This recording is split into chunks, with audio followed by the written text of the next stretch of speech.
Hi, welcome back to അയ്യൻ്റെ kitchen. ഇന്ന് pepper ചിക്കൻ്റെ റെസിപ്പിയാണ് കേട്ടോ നിങ്ങളുമായിട്ട് ഷെയർ ചെയ്യുന്നത്. ആദ്യം ഒരു മണ്ണിൻ്റെ ഉരുളി നന്നായിട്ടൊന്ന് ചൂടാക്കിയെടുത്തതിന് ശേഷം ഇതിലോട്ട് കുറച്ചധികം വെളിച്ചെണ്ണയാണ് കേട്ടോ ഞാൻ ചേർത്ത് കൊടുത്തിട്ടുള്ളത്. വെളിച്ചെണ്ണ നന്നായിട്ടൊന്ന് ചൂടായി കിട്ടിയിട്ടുണ്ട്. ഇനി ഇതിലോട്ട് 2 മീഡിയം സൈസ് സവോള കട്ട് ചെയ്ത് വെച്ചത് ചേർത്ത് കൊടുക്കുന്നുണ്ട്. സവോള ഇതുപോലെ സ്ക്വയർ ആയിട്ട് കട്ട് ചെയ്തെടുത്താലും അല്ലെങ്കിൽ നീളത്തിൽ കട്ട് ചെയ്താലും അല്പം വലുതായിട്ട് വേണം ഇതിലോട്ട് കട്ട് ചെയ്യാനായിട്ട്. സവോള ഒരുപാട് വഴറ്റിയെടുക്കണം എന്നില്ല, ഒന്ന് ട്രാൻസ്പെറൻ്റ് ആവുന്നത് വരെ മാത്രം വഴറ്റിയാൽ മതി. ഇടയ്ക്കൊന്ന് മിക്സ് ചെയ്ത് കൊടുത്ത് ഇതുപോലെ ഒന്ന് വഴറ്റിയെടുത്തിട്ടുണ്ട് കേട്ടോ. ഇനി നമുക്കിതിലോട്ട് 2 ടേബിൾ സ്പൂൺ ഇഞ്ചി വെളുത്തുള്ളി പേസ്റ്റ് ചേർത്ത് കൊടുക്കാം. മൺചട്ടി ആയതുകൊണ്ട് തന്നെ പെട്ടെന്ന് അടിയിൽ പിടിക്കും. അതുകൊണ്ട് ലോ ഫ്ലെയിമിൽ വെച്ചിട്ട് ഇതുപോലൊന്ന് മിക്സ് ചെയ്ത് കൊടുത്ത് വേണം വെളുത്തുള്ളി ഒന്ന് വഴറ്റിയെടുക്കാനായിട്ട്. ഇതിപ്പോൾ നന്നായിട്ടൊന്ന് വഴറ്റിയെടുത്ത് കഴിഞ്ഞു. ഇനി ഇതിലോട്ട് നമുക്ക് പൊടികൾ ചേർത്ത് തുടങ്ങാം. 1/4 ടീസ്പൂൺ മഞ്ഞൾപ്പൊടി ചേർത്ത് കൊടുക്കുന്നുണ്ട്. 1 ടീസ്പൂൺ മല്ലിപ്പൊടി ചേർത്ത് കൊടുക്കാം. 1 ടീസ്പൂൺ ഗരം മസാലപ്പൊടി ചേർത്ത് കൊടുക്കാം. ഇനി ഇതിലോട്ട് 1.5 ടീസ്പൂൺ കുരുമുളക് പൊടി ചേർത്ത് കൊടുക്കുന്നുണ്ട്. 1/4 ടീസ്പൂൺ വലിയ ജീരകത്തിൻ്റെ പൊടിയും കൂടെ ചേർത്ത് കൊടുത്തിട്ട് ലോ ഫ്ലെയിമിൽ വെച്ചുകൊണ്ട് പൊടികൾ നന്നായിട്ടൊന്ന് വഴറ്റിയെടുക്കണം. എരിവിനായിട്ട് ഇതിലോട്ട് ഒട്ടും മുളക് പൊടി ചേർത്ത് കൊടുക്കുന്നില്ല, പകരം കുരുമുളക് പൊടിയും പച്ചമുളകുമാണ് ചേർത്ത് കൊടുക്കുന്നത്. മസാലപ്പൊടികൾ നന്നായിട്ടൊന്ന് വഴറ്റിയെടുക്കുന്നുണ്ട്. ഇനി ഇതിലോട്ട് 2 പച്ചമുളക് ചേർത്ത് കൊടുത്തിട്ടുണ്ട്. നടുവേ ഒന്ന് കീറിയിട്ടാണ് കേട്ടോ ചേർത്ത് കൊടുത്തിട്ടുള്ളത്. 1 മീഡിയം സൈസ് തക്കാളി ചെറുതായിട്ടൊന്ന് അരിഞ്ഞ് വെച്ചതും കൂടെ ചേർത്ത് കൊടുത്തിട്ട് നന്നായിട്ടൊന്ന് വഴറ്റിയെടുക്കുന്നുണ്ട്. ഇതിപ്പോൾ 1 കിലോയിൽ അല്പം കൂടുതലാണ് നമ്മൾ ചിക്കൻ എടുക്കുന്നത്. ഇതിലോട്ട് 1 തക്കാളി മാത്രമേ പുളിപ്പിനായിട്ട് ചേർത്ത് കൊടുത്തിട്ടുള്ളൂ. ബാക്കി നമ്മൾ തൈരാണ് ചേർത്ത് കൊടുക്കുന്നത്. മുളക് പൊടിയും തക്കാളിയും കൂടിക്കഴിഞ്ഞാൽ ഈ ഒരു ഡിഷിൻ്റെ ടേസ്റ്റ് തന്നെ മാറിപ്പോകും. മാത്രമല്ല ഇതിൻ്റെ കറക്റ്റായിട്ടുള്ള കളറും മാറിപ്പോകും. അതുകൊണ്ട് അത് രണ്ടും കുറവായിട്ട് ഉപയോഗിക്കാൻ പ്രത്യേകം ശ്രദ്ധിക്കുക. തക്കാളി ചെറുതായിട്ടൊന്ന് വഴറ്റിയെടുത്തിട്ടുണ്ട്. ഇനി ഇതിലോട്ട് നമുക്ക് നേരത്തെ ക്ലീൻ ചെയ്ത് വെച്ചിരിക്കുന്ന ചിക്കൻ ചേർത്ത് കൊടുക്കാം. ഈ സമയത്ത് തന്നെ ആവശ്യത്തിനുള്ള ഉപ്പ് കൂടെ ചേർത്ത് കൊടുത്തിട്ട് ഒന്ന് മിക്സ് ചെയ്തെടുത്താൽ മതി കേട്ടോ. ഞാനിതിപ്പോൾ ഉപ്പ് ചേർക്കാൻ മറന്നുപോയതാണ്.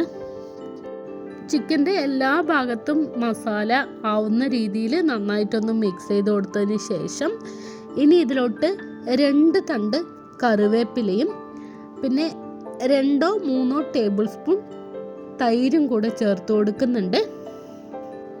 എന്നിട്ട് ഇതൊന്നുകൂടെ നന്നായിട്ടൊന്ന് മിക്സ് ചെയ്തിട്ടെടുക്കാം. ഇതിലോട്ട് അധികം പുളിയില്ലാത്ത തൈര് വേണം ഉപയോഗിക്കാനായിട്ട്.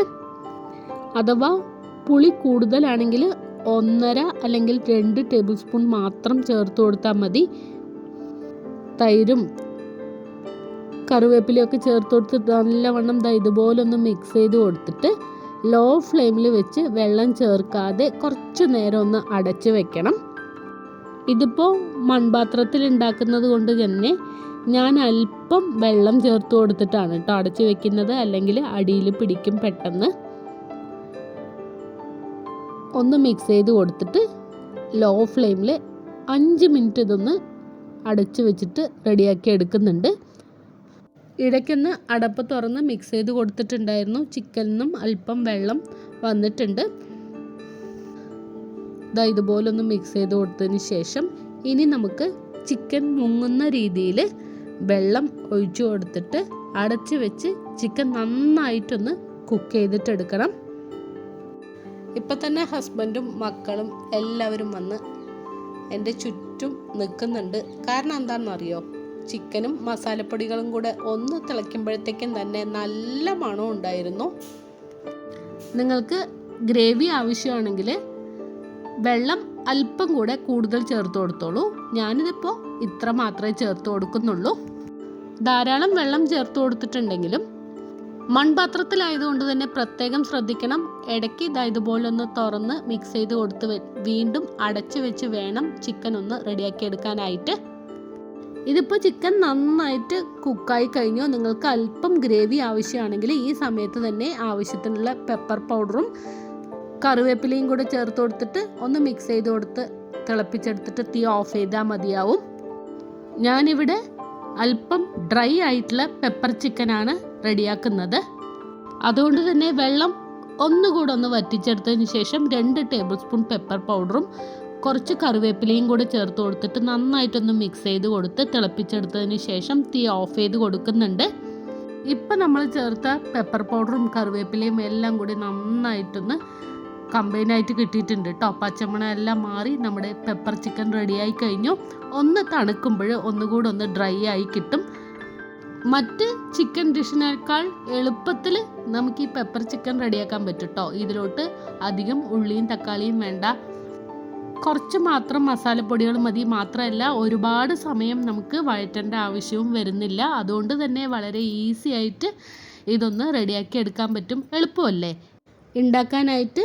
റെസ്റ്റോറൻറ്റിൽ കിട്ടുന്നതിനേക്കാളും രുചിയോടുകൂടെ ഇതുപോലൊന്ന് വീട്ടിൽ റെഡിയാക്കി എടുക്കാവുന്നതേ ഉള്ളൂ.